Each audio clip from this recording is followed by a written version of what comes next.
सेवेसाठी निवडलेला अभंग माऊली महावैष्णव ज्ञानोबांचा आणि सेवेसाठी निवडलेला अभंग हा गवळण आहे. संतांनी जे काही अनेक अभंग लिहिले त्या अभंगामध्ये वेगवेगळे प्रकार आहेत. काही अभंग नाटाचे आहेत, काही अभंग वासुदेव आहेत, काही अभंग मंगलपर आहेत, काही अभंग उपदेशपर आहेत, काही अभंग संतपर आहेत, तर काही अभंग हे गवळणीपर आहेत. त्यापैकी सेवेसाठी निवडलेला अभंग हा गवळणीपर अभंग आहे आणि हा अभंग ज्ञानोबांचा आहे. शेवटच्या चरणामध्ये ज्ञानोबा म्हणतात, बाप रखुमा देवीवरू जीवेचा जिवाळा. बाप रखुमा देवीवरू हा शब्द अभंगात आला की आपण म्हणतो अभंग हा अभंग कोणाचा आहे? माऊलींचा. आता तुम्ही सर्वज्ञ आहात, अगदी भजनामध्ये कीर्तनामध्ये राहणारे आहात, त्यामुळे तुम्हा सर्वांना ज्ञात आहे. मला सांगा, तुका म्हणे असं अभंगाच्या शेवटी आलं की हा अभंग कोणाचा असतो? तुकाराम महाराजांचा. एका जनार्दनी कोणाचा अभंग आहे? चोखा म्हणे चोखोबारांचा. सोपा आहे. दासी जनी जनाबाई म्हणजे ज्या त्या संतांची नावे त्या अभंगाच्या शेवटच्या चरणामध्ये येतात आणि त्याच्यावरून आपण ठरवतो हा अभंग कुणाचा आहे. सावता म्हणे म्हटलं की सावता महाराजांचा आहे, तुका म्हणे म्हटलं की तुकाराम महाराजांचा आहे, निळा म्हणे म्हटलं की निळोबारांचा आहे. पण ज्ञानोबारांचे सगळेच अभंग ज्ञानदेव म्हणे म्हणून नाहीत आहेत का? नाही. हरिपाठामधील सगळे अभंग ज्ञानदेव म्हणे म्हणून आहेत. पण बाकीचे काही थोडेफार अभंग सोडले तर बाकीचे सगळेच अभंग बाप रखुमा देवीवरू सर्व सुखाचे आगर बाप रखुमा देवीवर. बहुतेक अभंगामध्ये ज्ञानोबा बाप रखुमा देवीवर म्हणतात आणि आपण डोळे झाकून सांगतो हा अभंग कोणाचा आहे? माऊलींचा आहे म्हणतो आपण, ज्ञानोबारायांचा आहे म्हणतो. आता बाप रखुमा देवीवर म्हणण्याचा आणि हा अभंग ज्ञानोबारा आहे म्हणण्याचा कुठे संबंध आहे? ज्ञानदेव म्हणे म्हणण्यातून कळतंय ज्ञानोबारा आहेत, एका जनार्दनी म्हणण्यानंतर कळतंय एकनाथ महाराज आहेत. पण बाप रखुमा देवीवर या म्हणण्यातून कळत नाही. या शब्दाचा अर्थ काय होतो हे जाणून घ्या, मग आपण पुढे चालू. बाप म्हणजे काय? अय मुलांनो, बाप म्हणजे काय? बाप म्हणजे पप्पा. बाप म्हणजे वडील. आपण आपल्या वडिलांना काय म्हणतो? बाप. काही भागामध्ये बाप हा शब्द वापरतात, काही भागामध्ये बाप म्हणणं उघराट बोललं असं म्हणतात. कुशाल बाप म्हणजे उघराट, तुझा बाप कुठे गेला रे, हे उघराट अर्थी शब्द वापरला जातो. त्याच्या विरुद्ध बाबा कुठे गेले हा प्रेमळ शब्द वाटतो. तुझे वडील कुठे गेले हा प्रेमळ शब्द वाटतो. पण बाप या शब्दात बाप हा खरा मराठी शब्द आहे, शुद्ध मराठी शब्द आहे. बाप म्हणजे वडील. कोण वडील? रखुमा देवीवर. रखुमा म्हणजे कोण? रुक्मिणी माता. त्या रुक्मिणी मातेचा, रुक्मा देवी म्हणजे रुक्मिणी माता, त्या रुक्मिणी मातेचा वर. वर म्हणजे पती. वर शब्दाचा अर्थ होतो पती.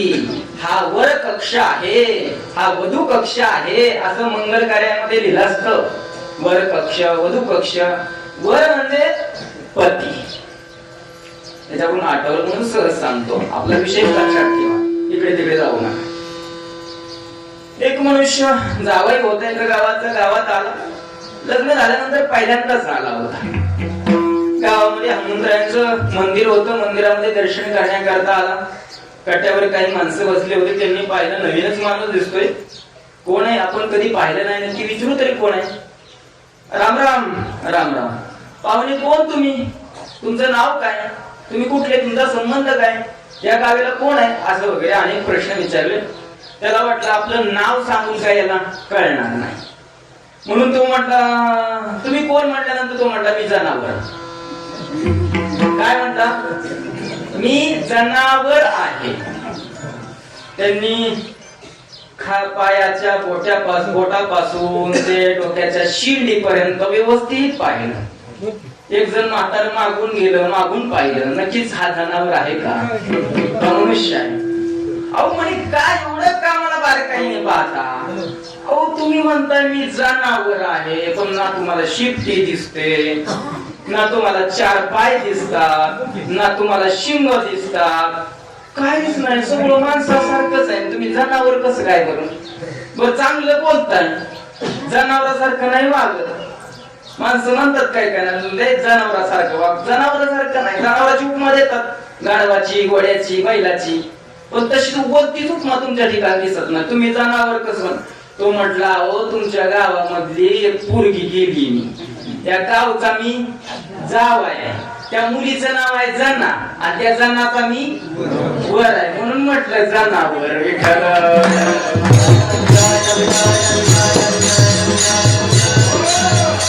तो म्हटला मी जनावर आहे. तो जनावर म्हणजे पशु नाही, जना बायकोचं नाव आहे, आणि त्या जनाचा मी वर आहे म्हणजे जनाचा मी नवर आहे, म्हणून जनावर. मी कोण आहे? जनावर. तसा रुक्माई देवीवर, रुक्माईचा म्हणजे रुक्मिणी मातेचा वर म्हणजे कोण हो?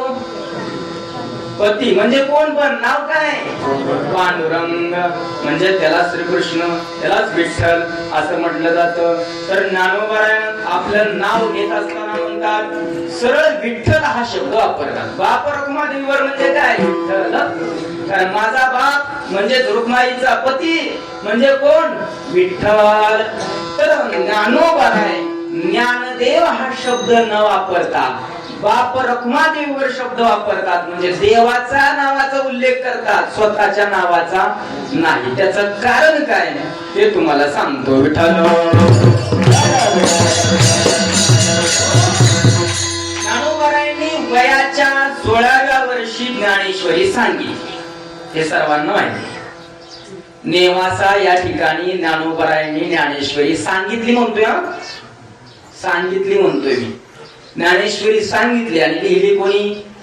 शके 1212 तै टीका केली ज्ञानेश्वरे. सच्चिदानंद बाबा आदरे लेखक झाला. सच्चिदानंद बाबा हे काय झाले?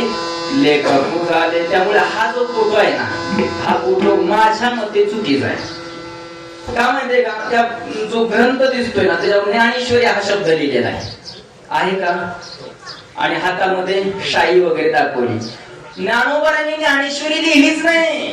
ज्ञानेश्वरी सच्चिदानंद बाबांनी लिहिली, ज्ञानोबरांनी ज्ञानेश्वरी सांगितली. त्यामुळे जे काही पेंट वगैरे करणारे आहे, चित्र काढणारे, त्यांनाही माहित नाही. त्यामुळे आहे असो आपली श्रद्धा असते, तो भाग वेगळा. आपण ते फोटोकडे पाहतो. शाई शाई हातामध्ये दंत आहे आणि ज्ञानेश्वरीचा ते खाली कागद वगैरे आहेत, वर ज्ञानेश्वरी अशा प्रकारे लिहिलेला आहे. तर ज्ञानोबरायांनी ज्ञानेश्वरी लिहिली नाही. कुणी लिहिली? सच्चिदानंद बाबांनी लिहिली आणि ज्ञानोबरायांनी टीका केली म्हणजे सांगितली. 16व्या वर्षी ज्ञानेश्वरी सांगितल्यानंतर ज्ञानोबरायांना वाटलं आता आपण ज्ञानेश्वरी पूर्ण केली, आता आपण जन्माला येण्याचं कार्य पूर्ण केलं, आता थांबून काय उपयोग? आपण आता समाधी घ्यावी. अशा प्रकारे विठ्ठलांकडे मागणी केलेली आहे. पण श्री पंढरीनाथ पंढरपूरचे असणारे पांडुरंग परमात्माच म्हटले की ज्ञानोबराय तुम्ही अजून काही दिवस थांबा, तुम्ही अजून काही दिवस थांबा. असं म्हटल्यानंतर मग ज्ञानोबराय म्हटले ठीक आहे, मी थांबेन, मी अजून थांबेन, परंतु इथून पुढे केलेली जी रचना आहे ती सगळी तुमची. मग मी माझ्या नावाचा उल्लेख करणार नाही. तिथून पुढे ज्ञानोबराय 6 वर्ष ज्ञानोबराय म्हणून राहिले. परंतु ज्ञानोबराने त्या 6 वर्षाच्या कालावधीमध्ये जेवढी अभंग रचना केली तेवढी सगळी अभंग रचना बाप रखुमादेवी बरू या नावाने केली. त्यापैकीच हा सेवेकरता निवडलेला एक अभंग आहे, ही गवळण आहे. आणि या गवळणीमधून ज्ञानोबराय एका गवळणीची भूमिका घेऊन आपली अवस्था प्रकट करतात अभंगाच्या प्रथमच्या.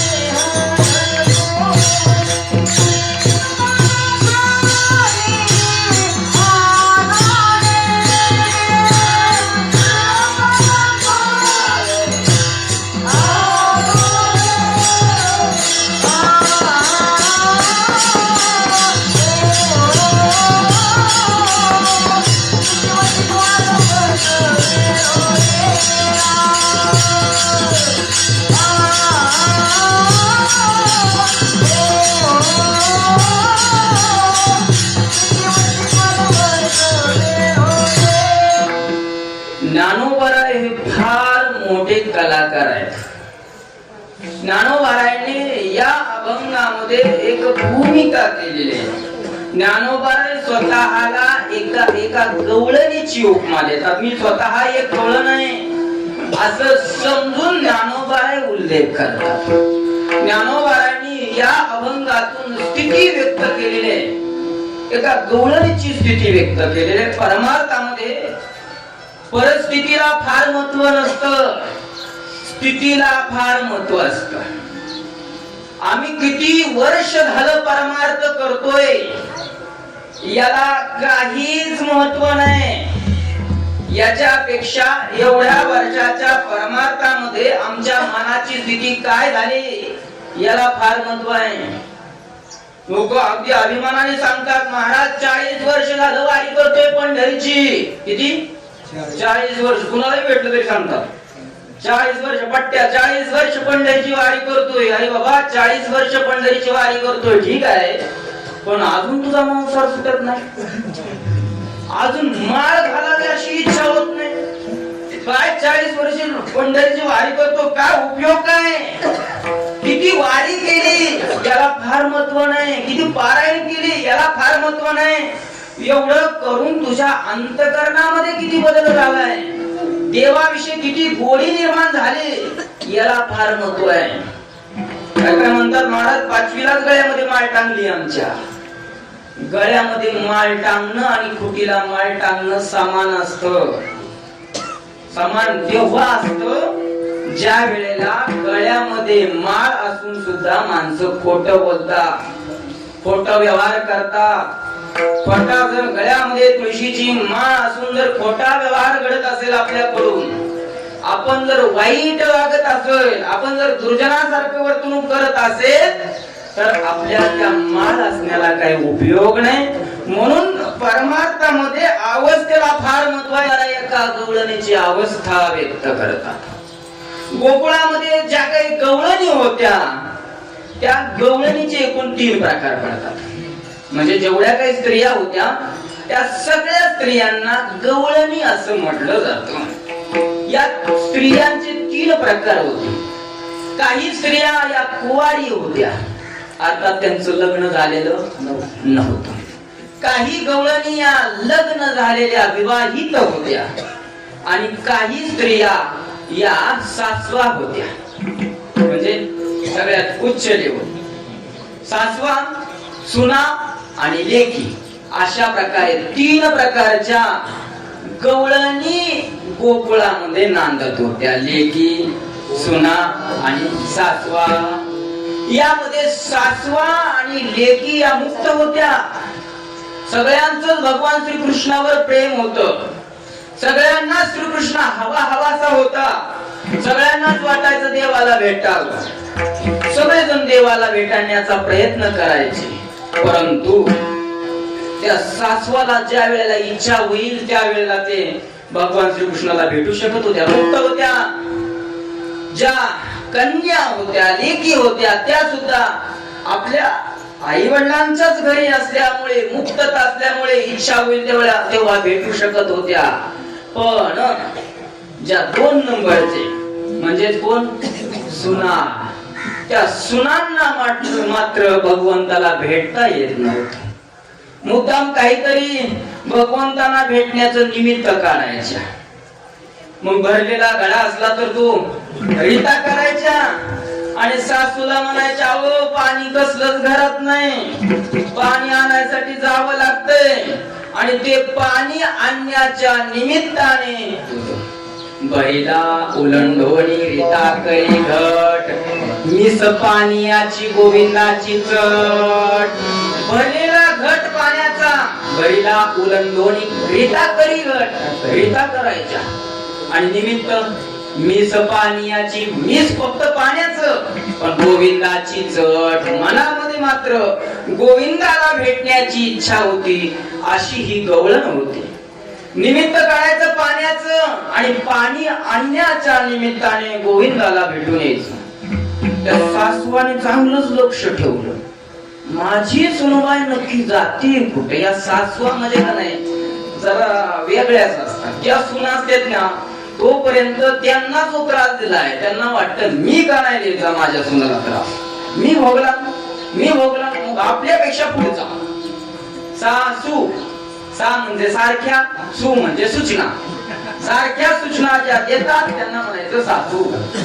आणि सून कोणाला? सूचना नको, सून सूचना नको, ऐकायचंच नाही, कितीही बडबडा. म्हातारीला कळतच नाही, साठी कुठे नाटी झाली असं म्हणायचं, गप राहायचं. सारख्या सूचना, ह्या सासू चांगलीच लक्ष देऊनच असायची. वेळच बघायची, किती वेळ झाला पाणी आणायला गेली. पाणी आणायला गेली 15 मिनिटात यायला पाहिजे, 2 तास जर झाले तरी येत नाही. आल्याबरोबर पहिल्यांदा विचारायचं कुठे गेलते? अहो पाणी आणायला गेलते. पाणी आण, नदी आटली होती काय? वीर खातून आणलं वाटतं पाणी, वीर खातून आणलं का? अगो झाला थोडासा उशीर, काहीतरी खोटं बोलावं आणि टाळावं. तिला फार वाटते देवाला भेटावं, पण सासूरवास आहे. प्रभाते से वाटे तुमच्या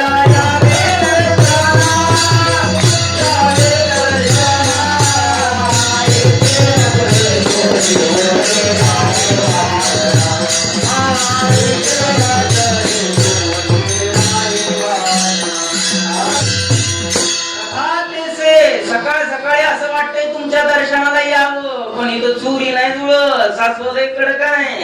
सासुरवासा भीतो जीव, ओढे तुझ पाशी, ओढे तुझ पाशी. सासुरवासाला जीव घेतोय अशा प्रकारे ती गवळण म्हणते. शेवटी सासूच्या लक्षात आलेलं आहे शी काय ऐकत नाही, म्हणून त्या सासूने एक दिवशी तिला एका खोलीमध्ये बंद केलेलं आहे आणि बाहेरून कडी लावलेली आहे. बाहेरून कडी लावलेले, त्या आतून आवाज देते, आत्या दरवाजा उघडा, आत्या दरवाजा उघडा. सासू सांगते आता तुला बाहेर नाही, सगळं जे काय ते आतच, तू बाहेर जायचंच नाही.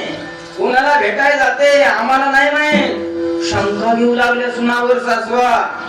त्यावेळेला ती गवळण म्हणते, श्रीरंगा वाचोनी आहोने, तुम्ही मला किती लावून ठेवलं तरी लक्षात ठेवा, याती गुळ माझे गेले हरपुनी, श्रीरंगा वाचुनी आनोनेने. आता माझी अवस्था अशी झाली, माझी अवस्था आता अशी झाली, याती गुळ माझे गेले हरपुनी. याती म्हणजे जाती. माझी जात कोणते? माझा जन्म कोणत्या कुळात झालेला आहे, कोणत्या कुळामध्ये मी नांदते हे गेले हरपुनी. मी विसरून गेले, मी विसरून गेले की तुम्ही माझी सासू आहे. मी विसरून गेले माझा पती कोण आहे. मी विसरून गेले माझं लेकरू कोण आहे. आता माझ्या करता सगळा तोच परमात्मा आहे. कृष्ण माझी माता, कृष्ण माझा पिता, कृष्ण माझी माता, कृष्ण माझा पिता, कृष्ण माझी माता, कृष्ण माझी माता, कृष्ण माझा पिता, वैराग्य तुझा कृष्ण माझा, वैराग्य तुझा कृष्ण माझा, वैराग्य तुझा कृष्ण माझा. कृष्ण माझी माता, कृष्ण माझा पिता, बहिणी बंधू चुलता, कृष्ण माझा सर्व काही माझा आता कृष्ण आहे. आता मला दुसरं काहीही नको. श्रीरंगा वाचोनी आणोने, मी सगळं काही विसरले. अनेकदा त्या सासूने सांगून पाहिलेलं आहे तरी ऐकत नाही. बर ती सासू सांगत होते असं नाही, नवऱ्याने सुद्धा सांगून पाहिलं पण तरी तिनं ऐकलं नाही.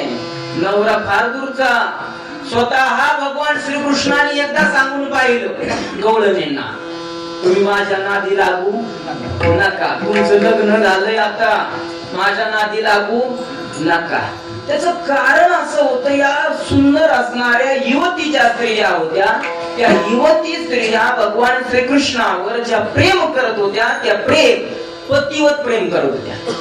म्हणजे भगवान श्रीकृष्ण हे माझे पती आहेत असं समजून प्रेम करत होत्या. सासवा सुद्धा श्रीकृष्णावर प्रेम करायच्या, पण कशा प्रेम करायच्या? हा माझा मुलगा आहे, हा माझा नातू आहे असं समजून प्रेम करायच्या. पण या लेकी आणि सुना या मात्र भगवान श्रीकृष्णावर प्रेम करत असताना माझे पतिदेव आहेत, माझा सखा आहे, अशा दृष्टीने प्रेम करायचे. एवढ्या भगवंताशी त्या एकनिष्ठ झाल्या होत्या. एक दिवशीचा प्रसंग आहे, रात्रीची वेळ आहे.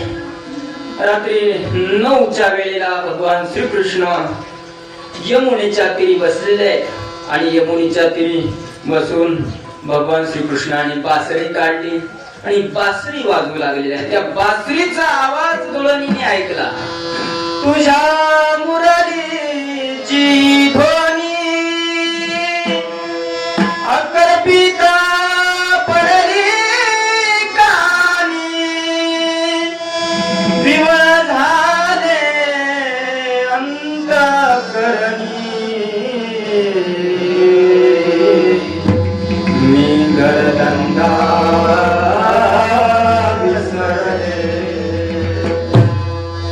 भगवंतानी मुरली वाजवली आणि गवळणी स्वतःचा भान विसरून गेला. काही गवळणी स्वयंपाक करत होत्या, स्वयंपाक करता करता पळत आल्या. काही गवळणी आपल्या पतीला जेवण वाढत होत्या, जेवण वाढता वाढता तशा आल्या. काही गवळणी आपल्या लहान लेकराला झोपवत होत्या, तशाच आल्या निघून. काही गवळणी भांडी धुत होत्या, तशाच प्रकारे निघून आलेले आहेत. आपला कामधंदा सोडून आलेला आहे. भगवान श्रीकृष्णाने पाहिलं. काय वाटतं तुम्हाला? काय वाटतं? रात्रीच्या 9 वाजलेले आहेत आणि अशा वेळेला, या वेळेला तुम्ही आपलं घर सोडून एका परपुरुषाजवळ येता. तुम्हाला शोभतं? जावा घरी, घरी जा. अशा प्रकारे ज्या वेळेला त्या सुना असणाऱ्या ज्या गवळणी आहेत, त्या गवळणींना सांगितलं, त्यावेळेला ती गवळणी म्हणतात, हे श्रीकृष्णा, आम्ही तुला एक गोष्ट सांगतो, ती गोष्ट ऐक आणि त्या गोष्टीचं आम्हाला खरं उत्तर दे आणि नंतर आम्हाला उपदेश कर. आम्ही घरी जावं का तुझ्या जवळ बसावं? भगवान श्रीकृष्ण म्हटले, लहानपणी भरपूर गोष्टी ऐकल्या यशोदामाईकडून, तुम्हाला सांगायचं तर सांगा, मी ऐकतो म्हणे. त्यावेळेला त्यापैकी एक गवळण सांगते. ती गवळण म्हणते, ऐक कृष्णा, एक पतिव्रता नारी, पतिव्रतेचे हृदय जैसे पती वाचून न स्पर्शे नाम करायला. अतिशय पतीवर प्रेम आहे, हा अतिशय जिव्हाळा आहे. पतीशिवाय तिला कधी करमत नाही. पतीची सेवा करायची. पती उठायच्या अगोदर उठणार, पती उठायच्या अगोदर उठणार आणि पती झोपल्यानंतर झोपणार. आता याच्या विरुद्ध होत. पुरुष मंडळीने उठायचं, पाणी तापवायचं, बाहेरून जाऊन यायचं, आपण स्वतः आंघोळ करायची, झाडून लुटून काढायचं आणि नंतर म्हणायचं, उठा बाई साहेब, उठा, पाणी तापलेलं आहे, अगदी नाणीत आणून ठेवलेलं आहे, तुम्ही उठा, तोपर्यंत मी चपात्या लाटतो. हे ग्रामीण भागात नाही म्हणा, पण शहरी भागामध्ये जवळजवळ असंच चाललंय. आपल्याला काय नाही, चार विचार विठ्ठल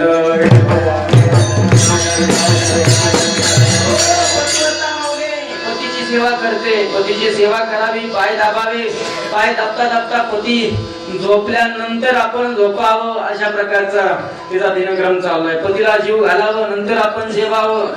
आणि एक दिवशी पती काही कामानिमित्त 10 दिवस बाहेर चाललेले आहेत, व्यापारानिमित्त. तिचं अंतःकरण भरून आलेलं आहे. पती 10 दिवस माझ्या जवळ राहणार नाही, मी कशी काय राहीन? की पतीला म्हणू लागले, अहो तुम्ही चालले, पण मी कशी काय राहणार तुमच्याशिवाय? त्यावेळेला पतिदेव म्हणतात, अगं व्यापारानिमित्त मला जाणं तर आहेच, मग काय करू, मी तुमची सेवा कशी करणार? त्यावेळेला पतीने सांगितलं, काही नाही, तू एकच काम कर, माझा फोटो आहे, त्या फोटोची पूजा कर, त्या फोटोलाच नैवेद्य देत जा, त्या फोटोचं सगळं काही सेवा करते असं समज. मोठा फोटो होता.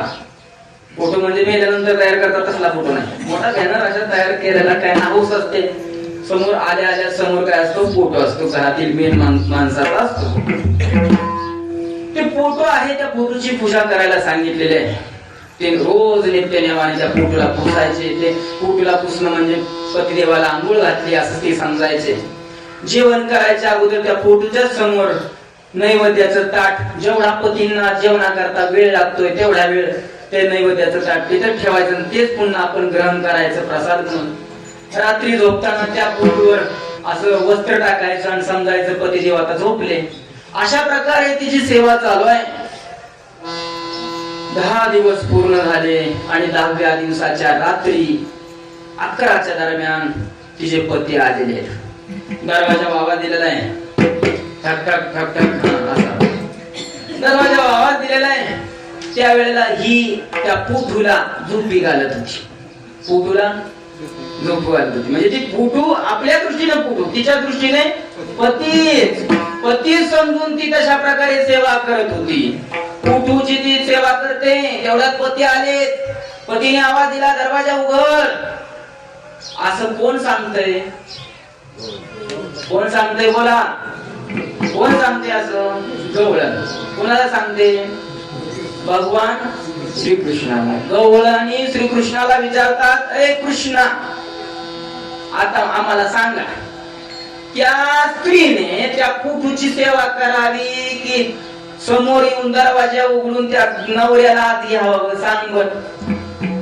भगवान श्रीकृष्ण म्हटले, आता खरा पती आल्यानंतर खोट्या पतीची काय सेवा करायची गरज आहे? ती पुटू आहे, खोटा आहे, ती खोट्याची काय सेवा करायची गरज आहे? गवळणी म्हणतात, कृष्णा तू खरा आहे आमचा. आता तू खरा प्राप्त झाल्यानंतर खोट्या संसाराच्या मागे लागून काय उपयोग आहे? फरकत तो संसार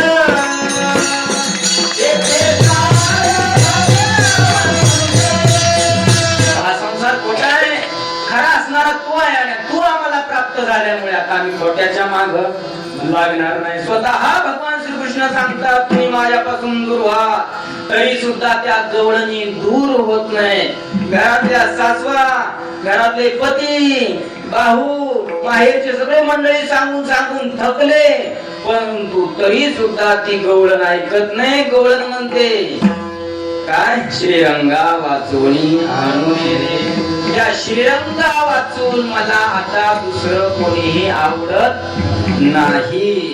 मला तो परमात्मा आवडतोय, त्याच्याशिवाय मला दुसरं काही आवडत नाही. आणि मला तुम्ही कितीही सांगायचा प्रयत्न केला तरी मी ऐकणार नाही. अभंगाचं द्वितीय चरण. किती वचित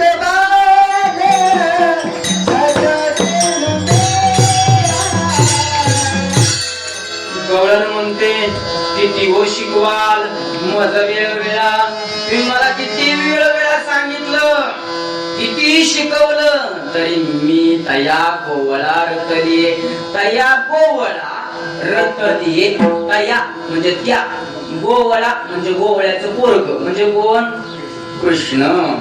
गोवळ्याचा मुलगा असणारा तो श्रीकृष्ण.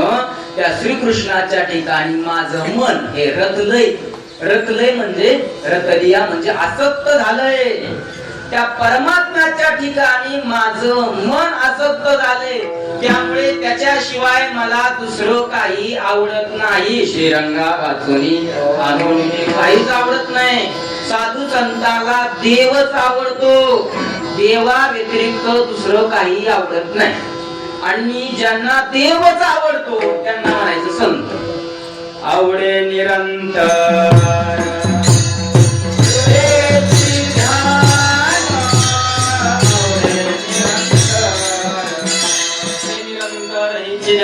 परमात्मा आवडतोय, खूप आवडायचा. किती आवडतो? बहु आवडते जीवा. मला आमच्या जीवापेक्षा अतिशय प्रिय अशा प्रकारे तो परमात्मा आवडतोय. त्याच्या व्यतिरिक्त जास्त काही आवडत नाही. म्हणून किती व शिकवाल मज वेळोवेळा. मी तया गोवळा रतलिये. त्या परमात्म्याच्या ठिकाणी माझं मन रचलेलं असल्यामुळे मला बाकी काही आवडत नाही. आणि बाकीचे किती अष्ट प्रकारचे जरी भोग दिले तरी सुद्धा मला ते पसंत नाही. अभंगाचं तृतीय. अष्ट भोग भोगले माझे नाही कार. अष्ट भोग भोगले माझे नाही कार. अष्टभोग भोगणे माते नाही काढ. भक्ती प्रेम गोडले गमाये. तिसऱ्या चरणामध्ये ती गवळणी म्हणते, अष्टभोग भोगणे माते नाही चाड. या संसारामधील भोग भोगण्याचं मला इच्छा नाही. मला या संसारामध्ये भोग आवडत नाही. काही नकोय. जरी तुम्ही मला चंदनाची जरी चोळी केली, चंदनाची चोळी माझे सर्व अंग पोळी, कानोवन माळी, कानोवन माळी, वेगी भेट माता, वेगी भेट माता, चांदो चांदणे कापे ओ चंदन, देवकी नंदनो बिना नावडे, देवकी नंदनो बिना नावडे, देवकी नंदनो बिना नावडे. देवकी नंदनो शिवाय मला दुसरं आवडत नाही. सुमनांची शेज शीतळवणी, पोळे आगी सारखी, पोळे आगी सारखी. सुमनांची शेज आहे पण पोळे आगी सारखी. मला तो परमात्मा आवडतोय म्हणून अष्टभोग भोगणे माते नाही चाड. त्याचं कारण असं आहे, भक्ती प्रेम गोड नेले माये. माझ्या अंतःकरणामध्ये भक्ती प्रेम निर्माण झालंय, त्यामुळे मला हे आवडत नाही. ज्यांच्या अंतःकरणामध्ये भक्तीविषयी भगवंताविषयी प्रेम निर्माण झालंय त्याला हा संसार गोड लागत नाही. ज्ञानोबा दुसऱ्या अध्यायामध्ये सांगतात, आपुलेनी नागरपणे जो इंद्र भुवनाते पाबळे म्हणे, तो केवी रंजे पालिवणे बिल्लाचेनी. जो आपल्या सामर्थ्याने इंद्राच्या त्या स्वर्गाला नाव ठेवतो तो झोपडीमध्ये राहील का? नाही. तशा प्रकारे ज्याला भक्तीचं सुख प्राप्त झालंय तो विषयाच्या सुखामध्ये रंगणार नाही. विठोबा रघुमाते अष्टभोग भोगणे माते नाही चाड. भक्ती प्रेम गोडले माये. गवळणीचा संवाद ज्ञानोबा या अभंगातून सांगतात. मला बाकीचं काही आवडत नाही, तो परमात्मा आवडतो आणि त्या परमात्म्याच्या ठिकाणी माझं मन स्थिर झालेलं आहे. बाप रघुमादेवी गुरु जीवीचा जिवाळा काही केल्या वेगळा नोहे गे माये. इथपर्यंत कीर्तन झालं. कशाचं? फक्त अभंगाचं झालं. आता इथून पुढे काला सुरू. विठ्ठल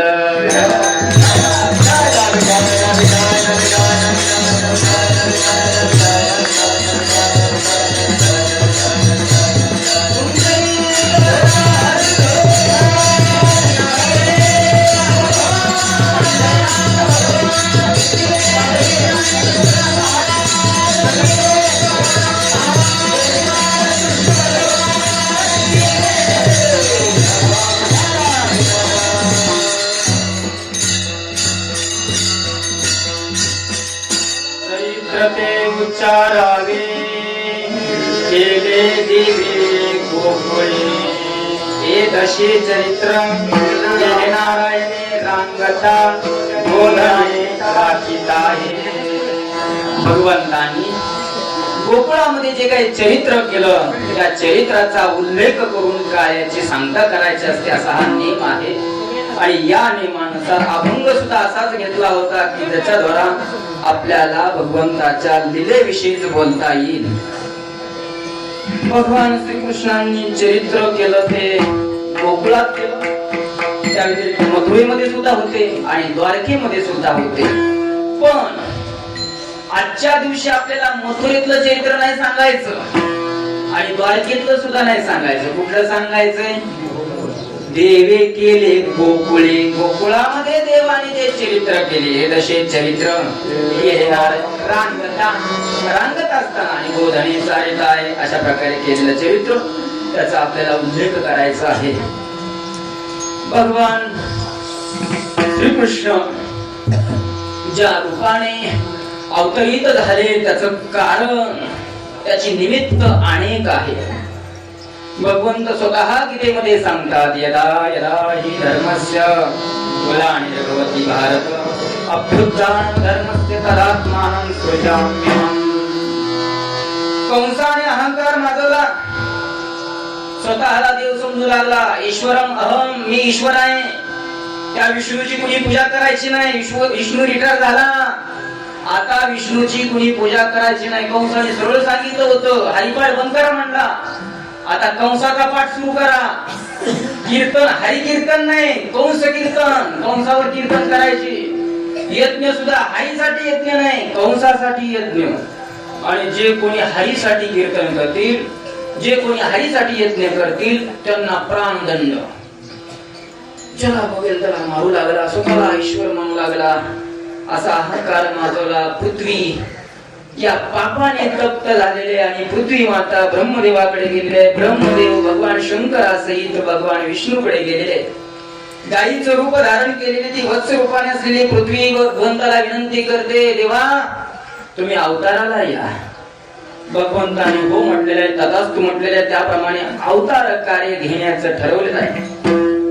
भगवंत शेषनागाला सांगतात, ओ शेषनाग, ऐकताय का झोपले?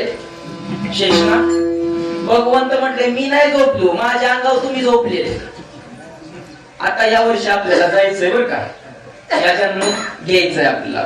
भगवान शेषनाग म्हटले, बस आता एकदा येऊन बघितलं तुमच्या सोबत, आता येणार नाही. आपण एखाद्या सोबत जर गेलो आणि आपलं खूप पंचायत झाली तर आपण म्हणतो, एकदा येऊन बघितलंय आम्ही तुमच्या सोबत, एकदा येऊन बघितलंय तुमच्या सोबत असं म्हणते. परत नाही जात माणसं. ज्या ठिकाणी किंमत आपली राहत नाही त्या ठिकाणी मनुष्य पुन्हा जात नाही आणि जाऊही नाही. संभावितस्य कीर्ती मरणागती अच्छते, भगवंत म्हणतात.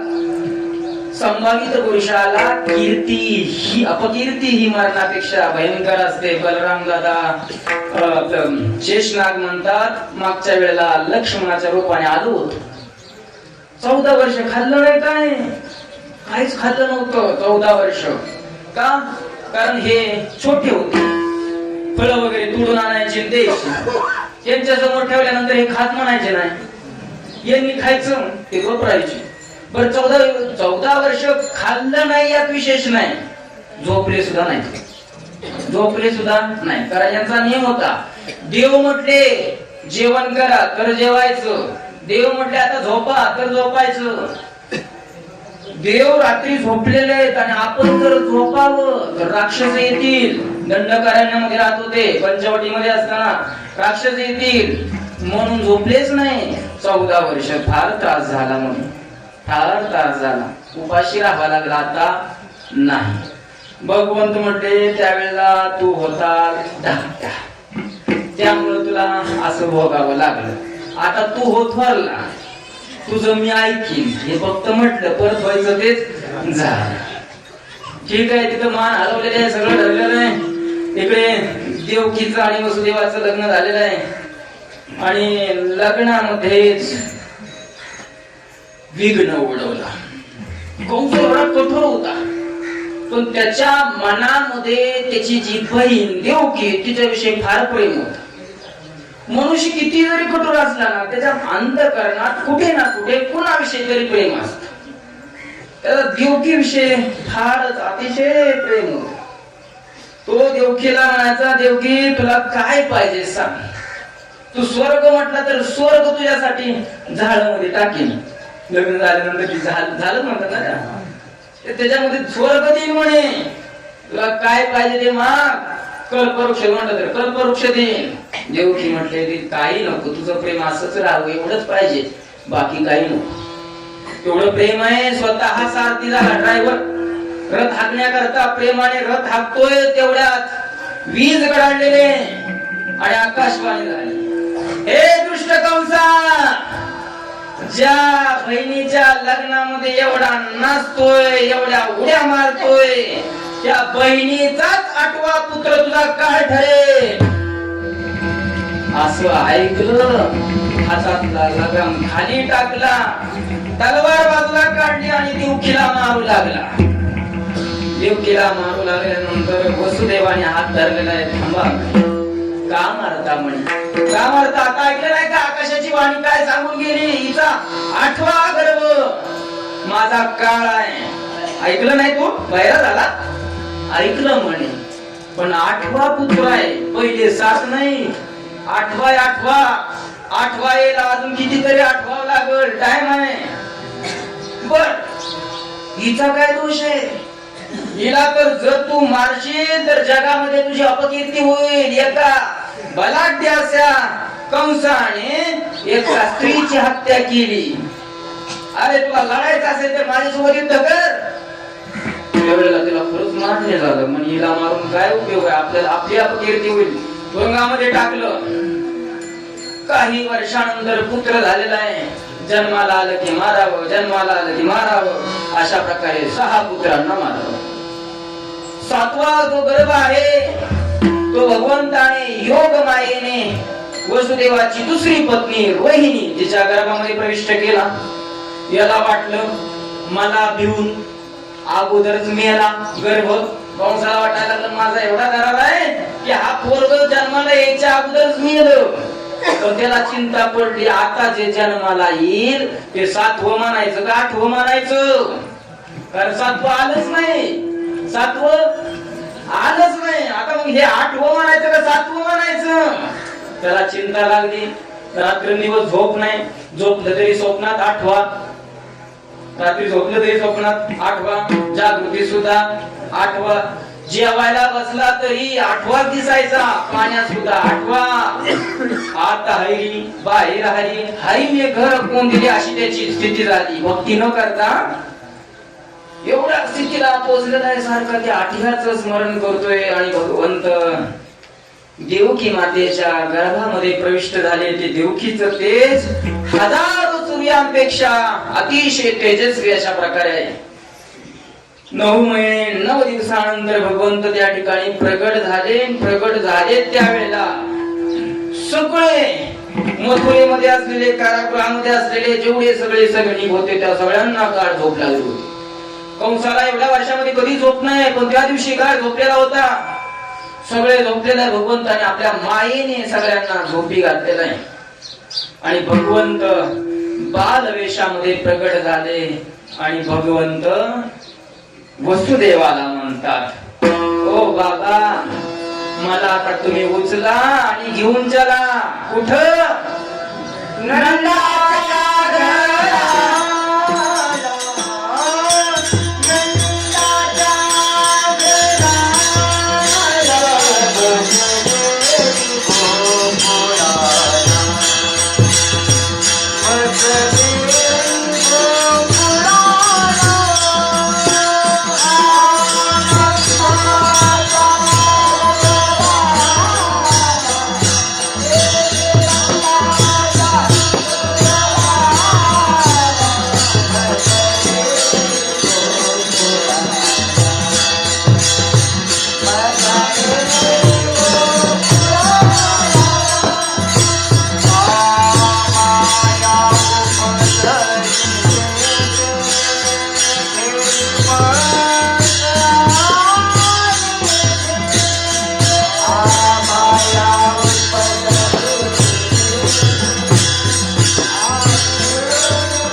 नंदाच्या घराला मदनी गोकुळाला माया उपजली येते.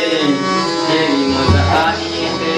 भगवंत सांगा बाबा मला नंदाच्या घराला घेऊन जा. तुम्ही मनचा हे रक्षपाल आहे. ती मायेनं व्याप्त झालेले झोपी गेलेले बघा. हातामध्ये बेडे आहेत असं म्हणतात. बेड्याने सटलेले आहेत. भगवंत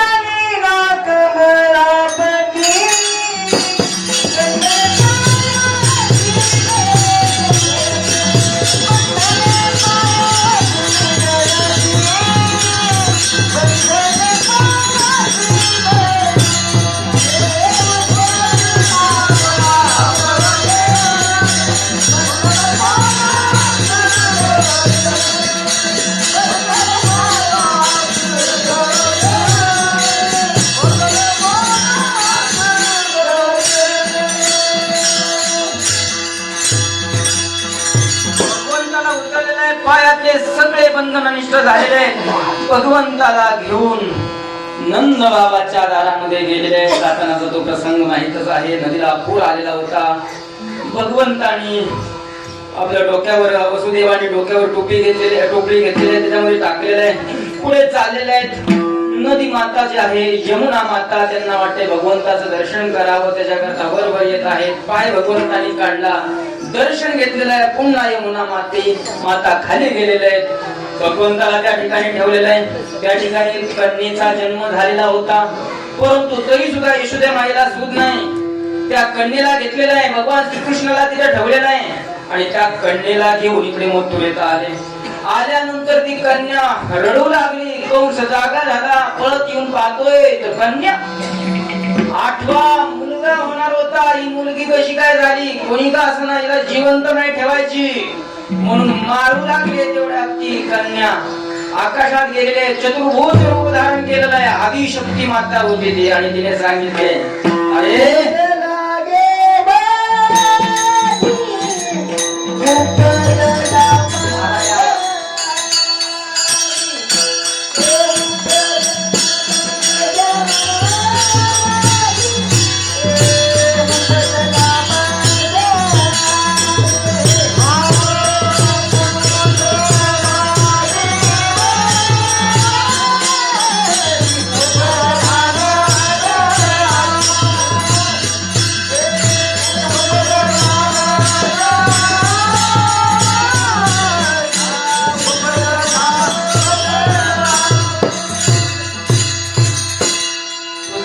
वधी उपजला मजाही, तुझा वध करणारा माझ्या अगोदर जन्माला आलाय. कृष्ण गोकुळी जन्माला कृष्णा जगा पतुला असं ऐकलं ते थरथर कापायला लागलं.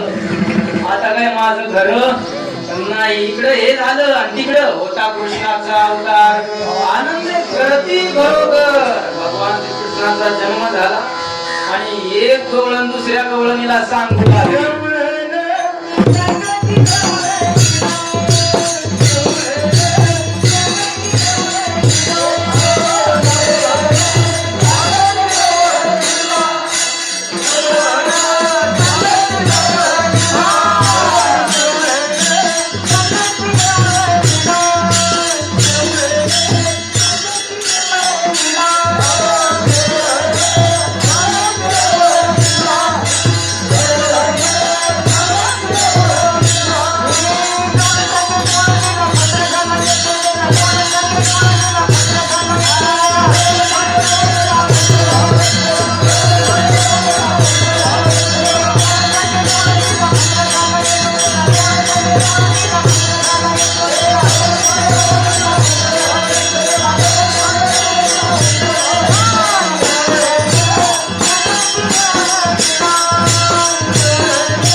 या गवळणीची निर्मिती झाली त्याच आनंदात तुम्ही म्हटलं.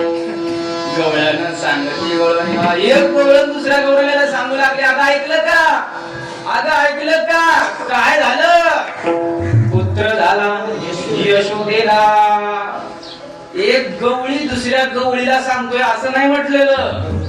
गवळण सांगती गवळणीला, कारण गवळ्याच्या पोटात राहत, गवळ्याच्या पोटात राहत, गवळणीच्या राहत नाही. गवळणी आपले जाते पीठ उसना आणायला, मग ते तुला म्हणून सांगते बघ असं पीठ कुणाला सांगू नको. ती जाते दुसरीकडे उसना आणायला बटाटा सोमवार करता, ती म्हणते तुला म्हणून सांगते दुसऱ्याला सांगू नको. म्हणून गवळण सांगते गवळणीला. गवळण सगळ्या गावामध्ये सांगू लागले, अगं पुत्र यशोदेला झाला, यशोदेला पुत्र झाला. सगळेजण भगवान श्रीकृष्णाला भेटण्यासाठी पाहण्यासाठी गेले. भगवंताला पाहण्यामध्ये ठेवलेलं आहे. गोजीरवाण असं ते भगवंताचं रूप पाहिलेलं आहे. आणि रूप पाहिल्यानंतर पाहिला नंदाचा नंद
नंदाचा जो नंदन आहे म्हणजे जो पुत्र आहे त्याला पाहिलं. आणि पाहिल्यानंतर काय झालं, ते वेधेले म्हणत त्यांनी मन आकर्षित केलं. त्या भगवंताला पाहिलं, स्वतःला विसरून गेले. घरी गेल्यानंतर सासूने सांगितलं कुठे गेली होती. काय नाही, नंदाच्या पोराला पाहण्याकरता गेली होती असं म्हणली. आणि त्या नंदाच्या पोराला आठवत बसली. अगं कवाच्याने गेली तू, तुझी पोरगी काशी कवापासून रडते. तिला थांबवते मडक करून खाली शिंके शिला ठेवलं शिव मडक तुझी आई आला. त्यांनी मन आकर्षित केलं. हळूहळू भगवान श्रीकृष्ण मोठे मोठे होऊ लागले. 5 वर्षाचं भगवंताचं वय झालं आणि भगवंताने आपलं व्यवसाय सुरू केला. कोणता? पुराण प्रसिद्ध चोर केशव नाम्याचा दाता. ऐसा पुराण प्रसिद्ध चोर शुक्राचार्य भागवतात वर्णन करतात. भजे वसंतम नवनीत चोरम गोपांगनानां च रुकोद चोरम श्रीराधिकायां हृदयस्य चोरम चोराग्रगण्यं शरणं प्रपद्ये. चोरामध्ये हा आग्रह मोठा आहे. सगळ्यात मोठा चोर म्हणजे भगवान श्रीकृष्ण. चोरी करायला सुरुवात केली. त्याचं कारण असं झालं, भगवंत खेळण्याकरता बाहेर आलेले पाहतात तर त्यांचे मित्र मंडळी म्हणजे काय काडी छाप. लांबून बघाव तर बांबूच आहे असं दिसणार. काय रे बाबा तुम्ही खात नाही का? खातो की म्हणे. खातो, ठीक आहे. ज्या अर्थी तुमची तब्येत नाही त्या अर्थी तुम्ही खाताय हे ठीक आहे, पण जे खाल्ल्यानंतर तब्येत होती असं तुम्ही खात नाही. कारण खाण्याचं जरी पदार्थ असलं तरी सगळ्याच खाण्याने पोट भरतं असं काही नाही. एक नवरा आला शेतातून, भूक फार लागली होती, पोटामध्ये आग पडली होती. टोपल्यात पाहिलं, टोपल्यात काय नाही दिसलं. कढई पाहिली, कढई मोकळी दिसली. म्हणलं काय बाय कोणी काय खायला ठेवलंय का नाही. ती गेली होती दुसऱ्याच्या खुरपायला. म्हणजे काय खायला ठेवलंय का नाही, खायला ठेवलंय का नाही. तेवढ्यात वर त्याचं लक्ष गेलं, तिथे एक डबी होती. त्या डबी गेलेलं होतं खाण्याचा सोडा. खाण्याचा खाण्याचा सोडा. तो म्हणला हा सोडा दिसतोय तो पण खाण्याचा आहे, आपल्याला ओळखू यावा याच्याकरता बायकोनी लिहिलंय खाण्याचा सोडा. त्यांनी सगळा खाऊन टाकला. आता त्या खाण्याने पोट भरलं का होतं ते रिकाम झालं? हा होतं ते जास्तच रिकाम झालं. परत जास्तच भूक लागली. खावावं ठीक आहे, पण सगळ्याच खाण्याने पोट भरत असं नाही. भगवान श्रीकृष्ण म्हणजे तुम्ही खाता हे कराय, पण असं खाताय की ज्याच्यामुळे तब्येत वाढत नाही. काय खाता नाही? ताक, कळगुट पाणी, कळगुट पाणी देतात का कुठं म्हणे. मग काय खाल्लं पाहिजे? दोन्ही दूध तूप. त्यावेळेला लहान लेकर सांगतात हे दूध तूप सगळं कुठं जातंय? मथुरेला जातंय, इथं नाही. विठ्ठल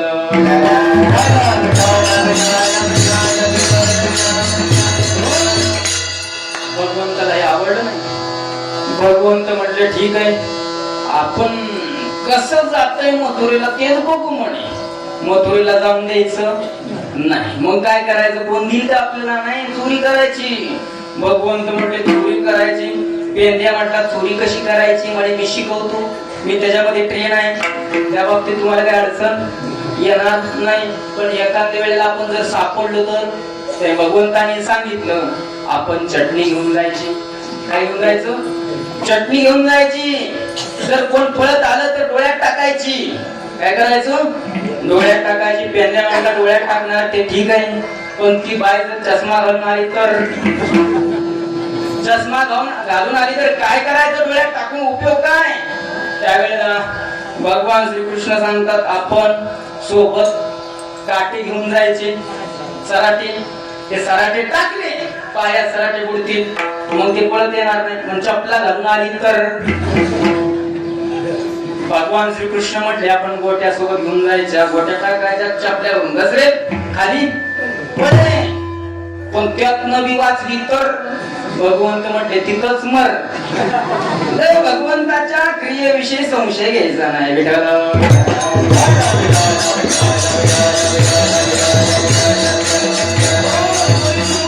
आज या घरी उद्या त्या घरी चोरी चालू झालेली. प्रत्येक महिला विचार करू लागले आपल्या घरात तर दही दूध राही ना, कुठं जातंय कुठं जातंय? विचार करू लागले. एका जागा बसलेल्या विचार करतात कुठं जात असेल, नक्की कोण नेत असेल, काय कारण काय? मांजर म्हणाली तर मांजर नसेल येत. भगवंत ऐकत ना ऐकत म्हणतात एवढा मोठा बोक असल्या मांजर कशी येत? मांजरीची काय हिंमत आहे मी असल्या याची? जातय कुठं जातय कुठे? एक बाईने विडा उचलला म्हणे मी बघते, मी शोधून काढते कुठं जातंय. लोणी तूप दही दूध वाहतेच मी म्हणे. तिने ठरवलं आपण काहीतरी करायचं. घरी गेलेले विचार करते. विचार करत असताना तेवढ्या तिचं लेकरू आलं आणि आल्याबरोबर लगेच चाललं. लगेच आई म्हणते अरे बाळा जेवून जा ना. नको मला भूक नाही, भूक नाही. अरे थोडस का ताकण भाकरी कुसकरून देते. नको खळगुट पाणी, खळगुट पाणी नको म्हणल्यावर तिची टूप पेटली. लगेच हात धरला, थांब म्हणे बस. मग तिनं विचार केला आपलं पोरग 4-5 दिवस झालं घरी जेवलंच नाही. कसली आहे मी, माझं सुद्धा ध्यान नाही जेवलं नाही म्हणून. जेवतय कुठं, जेवतय कुठं? आणि चांगली तब्येत 2-3 किलो वाढल्यासारखी वाटते 4 दिवसात. काय खाते कुठं जाते विचारायचं नाही. सांग जेवतो कुठे? नाही सांगणार. सांग लवकर. नाही सांगणार. नाही सांगणार. का नाही सांगणार? आमचा तसा नियम आहे, आमचा तसा नियम आहे. आमच्या अध्यक्षांनी सांगितलंय तोंड उघडायचं नाही. किती मारतील, किती लाच दाखवतील, काही करतील तरी तोंड उघडायचं नाही. मी तरी चालेल, तोंड उघडणार नाही. आणि ते दुसऱ्या कशी मी तुझी आई आहे, मी तुझी आई आहे. तो म्हटला आई तू आई आहे हे खरं आहे, पण आईच्या अगोदर बाई आहे. तू आई आहे मला माहित आहे, पण आईच्या अगोदर तू बाई आहे. तू गप नाही बसणार. तुला म्हणून सांगते कुणाला सांगू नको, तुला म्हणून सांगते कुणाला सांगू नको. गाव घर करशील नाही सांगणार. मग मात्र आईने काठी घेतली म्हणे सांग लवकर नाही तर मारते. 1-2 झपाटे मारले. मग बोलायला लागलं म्हणे ते आपण कृष्ण आहे ना, कृष्ण आम्ही एक संघटना काढली. कोणती संघटना? चोरी या संघटना. चोरी संघटना हो, चोरी करण्याची संघटना, ती चोरी करायची अशा प्रकारची आमची संघटना चालली म्हणे. आणि मग त्याच्यामध्ये आम्हाला भरपूर खायला भेटते. संघटनेमध्ये चोरी या संघटनेमध्ये भरपूर आम्हाला खायला भेटतं. आम्ही काढलेले बघूनच घेतली. सगळ्या गवळणीला जाऊन सांगितलं की हे चोरी करणारे आपलीच लेकर आहे. आणि मेन ते गवळ्याचं पोरगा यशोदेचं लेकरू आहे. सगळ्या गवळणी यशोदेच्या दारात आले, सगळ्या घराणी घेऊन आल्या आणि सांगू लागल्या. यशोदेनं पाहिलं आणि यशोदा म्हणते काय वाटतं का सांगायला, माझं लेकरू 5 वर्षाचं 5 वर्षाचं 5 वर्षाचे माझे बाळ, 5 वर्षाचे माझे बाळ, 5 वर्षाचे माझे बाळ, 5 वर्षाचे माझे बाळ, अंगणी माझ्या खेळे, अंगणी माझ्या खेळे, अंगणी माझ्या खेळे, अंगणी माझ्या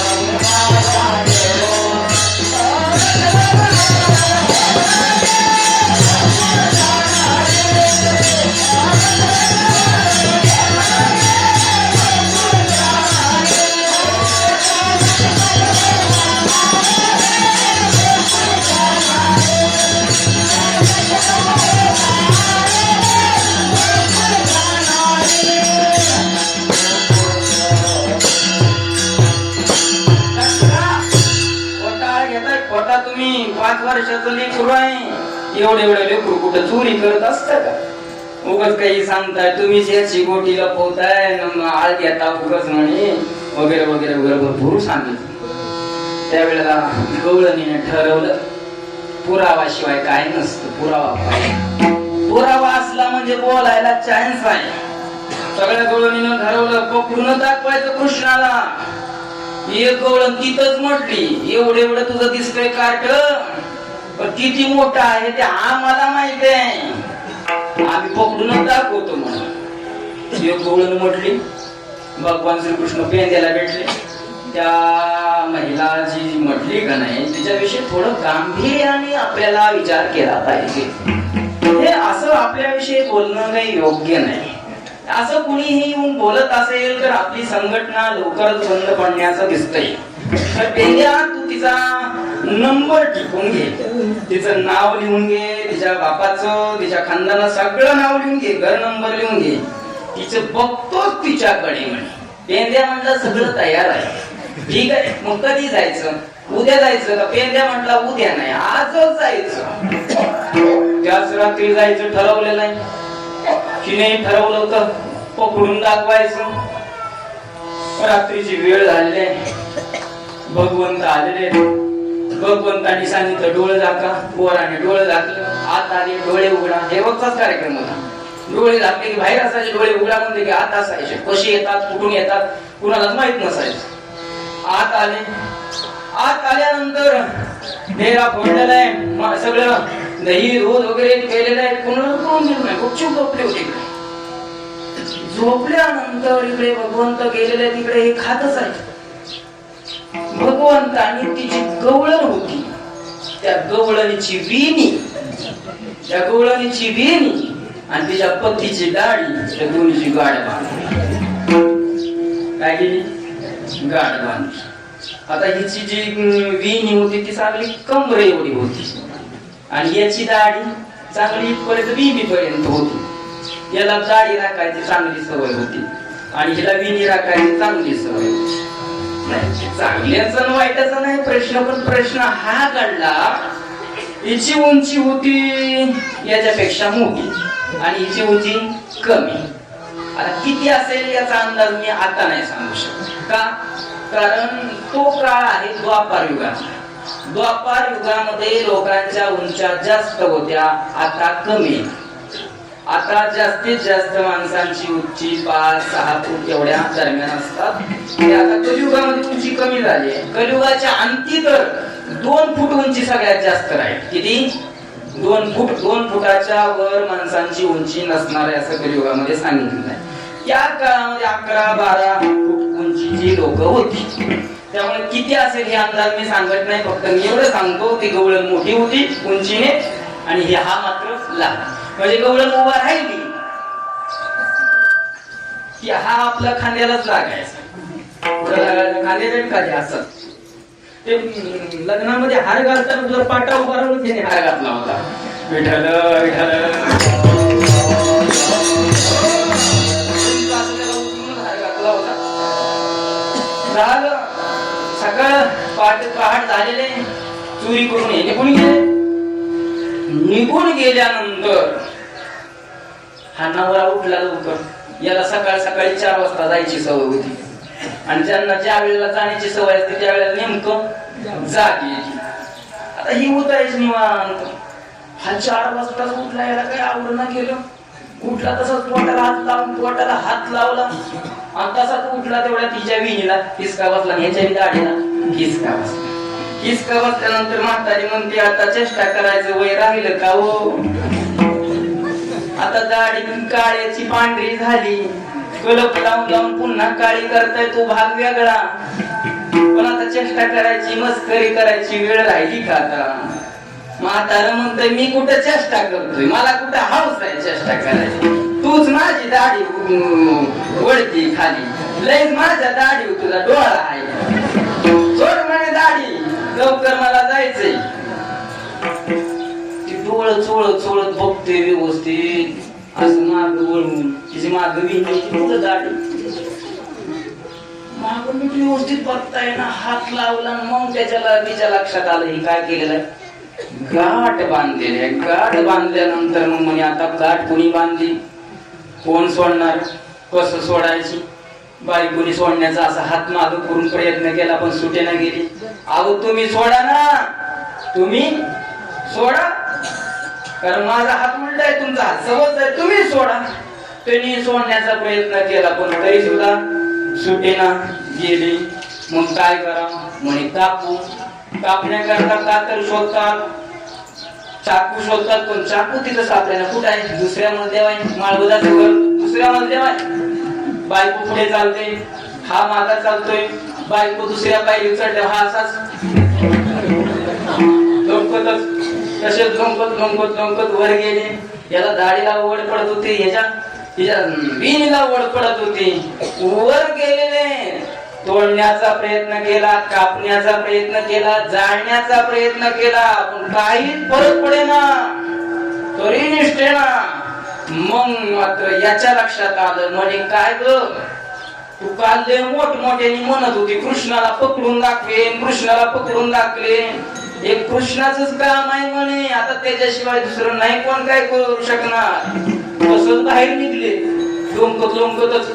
तसेच नंदाच्या दारात आले आणि ती गवळण आपली तक्रार करू लागली. तिसरी आली धावून म्हणे बाई काय केली करणी, पतीची दाढी माझी बेनी गोईची काठबाई कोणाची सुटेना, काठबाई कोणाची सुटेना. यशोदे बाळ तुझा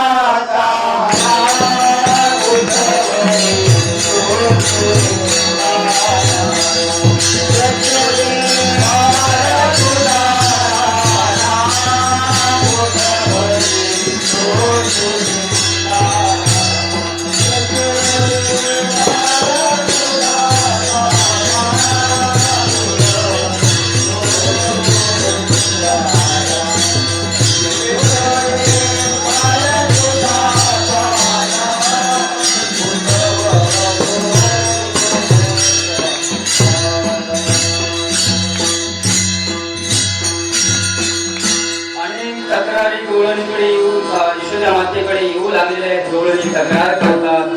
यशोदामाईला खरं वाटू लागलेल्या हळूहळू एवढ्या ज्या आरती सगळेजण तक्रारी करतात, त्या आरती आवश्यक हा खोडी करत असावा. खोड्या नको करू माझे बाबा. यशोदामाता सांगते बाबा तू खोड्या करू नको, खोड्या करू नको. किती सांगितलं तरी भगवंत मात्र ऐकत नाहीत. मग ऐकत नाहीत म्हटल्यानंतर मग यशोदेमाईने ठरवलं, यशोदेमाईला हे आवडलं नाही. यशोदेमाईच्या डोळ्यामध्ये पाणी आलेलं आहे. ऐशी ऐकता गाराणी यशोदे नयनी आले वाणी, कृष्णा कोड्या दे टाकुनी एका जनार्दनी चरणी, प्रेम तयासी आवरे ना यशोदे बाळ तुला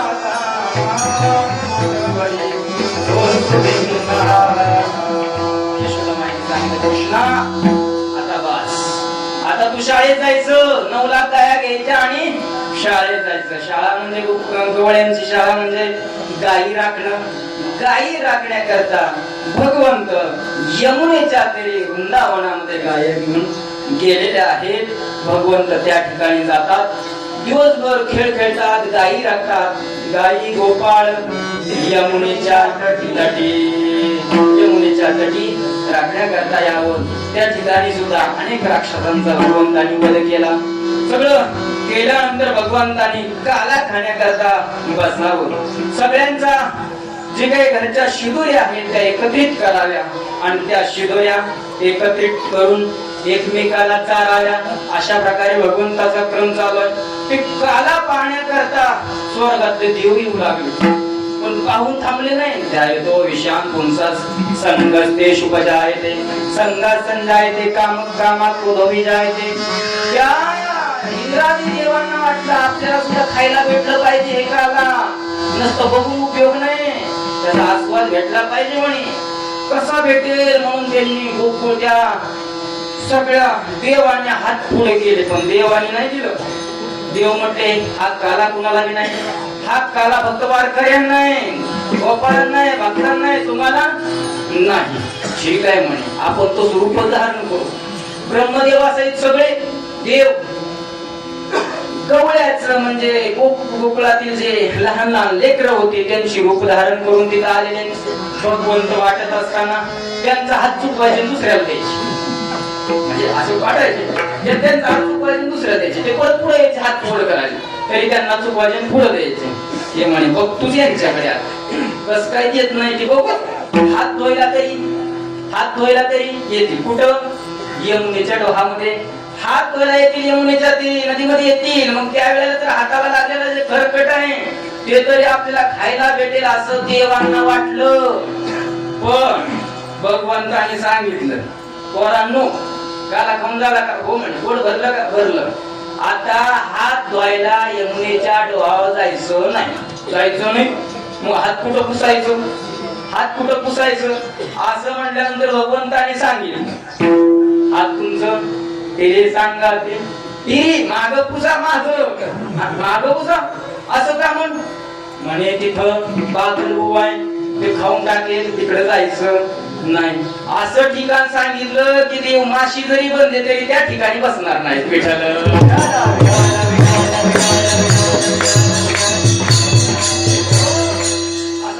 देवाधिकांना दुर्लभ असलेला हा काला तुम्हा साधू संतांनी सप्ताहाच्या माध्यमातून आपल्यापर्यंत पुरवलेला आहे. असा हा काला भगवंतांनी एकत्रित केला आणि भगवंतांनी सर्व गोपाळांना वाटला. त्याचाच हा निमित्त साधून आपण प्रत्येक सप्ताहाच्या शेवटच्या दिवशी काला करत असतो.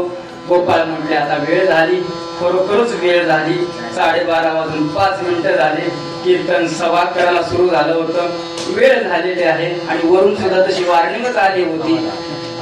10:15 सुरू झालं. 10:10, 11:15, 12:15 किती झाले? 2 तास आणि नंतर 2.5 तास कीर्तन झालं.